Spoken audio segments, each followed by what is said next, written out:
New Zealand के हाथों पहले सेमीफाइनल में शिकस्त के बाद वर्ल्ड कप से बाहर होने पर भारतीय तज्जियाकारों ने विराट कोहली और महेंद्र सिंह धोनी को शिकस्त का जिम्मेदार करार देते हुए कहा है कि जब भी हदफ बड़ा होता है तब धोनी छुप जाते हैं। 4 खिलाड़ी जल्द आउट होने के बावजूद महेंद्र सिंह धोनी का बैटिंग के लिए ना आना हैरान कुन है। विराट कोहली का 4 खिलाड़ी आउट होने के बाद धोनी की बजाय हार्दिक पांड्या को बैटिंग के लिए भेजना शिकस्त का बाइस बना।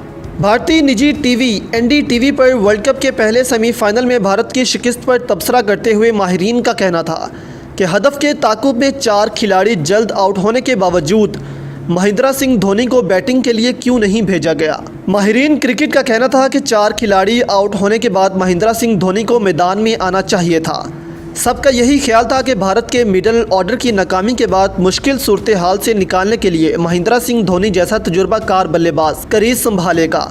ताहम 24 रन पर 4 विकेटें गंवाने पर भी जब धोनी की जगह हार्दिक पांड्या बैटिंग के लिए आए तो सभी हैरान रह गए। जबकि भारतीय मीडिया पर कहा जा रहा है कि इस शिकस्त की वजह विराट कोहली और धोनी दोनों हैं। वाज़ेह है कि आज के मैच में न्यूजीलैंड ने भारत को 18 रन से हराया है और सेमीफाइनल में पहुंचने वाली पहली टीम बन चुकी है।